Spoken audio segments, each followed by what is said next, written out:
Tamil Nadu Congress committee முன்னாள் தலைவர் KS. அழகிரி பழனியில் மலைக்கோயிலுக்கு சென்று முருகப்பெருமானை தரிசனம் செய்தார். தமிழ்நாடு காங்கிரஸ் கமிட்டி முன்னாள் தலைவர் கே.எஸ். அழகிரி சாமி தரிசனம் செய்வதற்காக பழனி வந்தார். அடிவாரத்தில் இருந்து ரோப்கார் வழியாக மலைக்கோயிலுக்கு சென்று முருகப்பெருமானை தரிசனம் செய்தார். பின்பு மீண்டும் ரோப்கார் வழியாக அடிவாரம் வந்தார். அவருடன் மாவட்ட தலைவர் சதீஷ்குமார், நகர தலைவர் மாரிக்கண்ணு ஆகியோர் உடன் இருந்தனர். பின்பு அடிவாரம் வந்து நிருபர்களுக்கு அளித்த பேட்டியில் கூறியதாவது: பாரதிய ஜனதா கட்சி தவறான அரசியல் பாதையில் நாட்டை அழைத்து செல்கிறது. அதன்படி வகுப்பு வாரிய திருத்த சட்டம் கொண்டு வந்துள்ளது. பழனி முருகன் கோவிலில் இந்து அல்லாதவரை அறங்காவலராக நியமிக்க முடியுமா? நாம் அதை ஏற்றுக்கொள்வோமா? நாட்டின் துணை ஜனாதிபதி ஜெகதீப் குடியரசுத் தலைவரையே கேள்வி கேட்பீர்களா என்று சுப்ரீம் கோர்ட்டை பார்த்து சொல்கிறார். இங்கு எல்லோருமே கட்டுப்பட்டவர்கள்தான். பாரதிய ஜனதாவின் கொள்கை சித்தாந்தங்கள் சுப்ரீம் கோர்ட்டை அச்சுறுத்தும் வகையில் இருக்கிறது.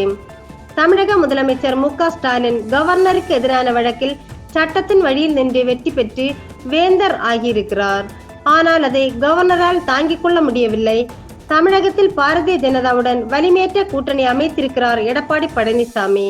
அவரது முடிவால் கட்சி சிதைந்து கொண்டிருக்கிறது. ஒரு கூட்டணி அமைத்தால் எழுச்சி வரும். ஆனால் அங்கு அப்படி இல்லை.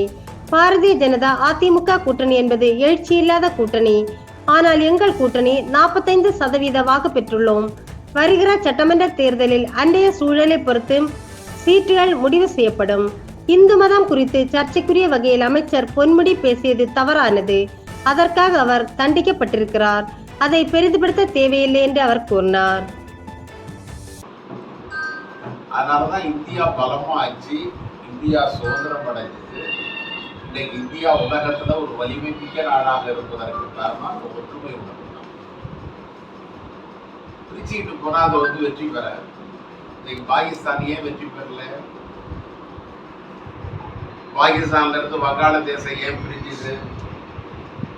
ஆனா இந்தியாவில இருந்து எந்த தேசமும் பிரியலையே. காரணம் என்னவென்று சொன்னால், மகாத்மா காந்தியினுடைய எல்லோரையும் ஒன்று சேர்க்கக்கூடிய அந்த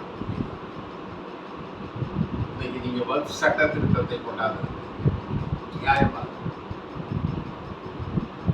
அது என்ன நியாயம் இருக்கிறது?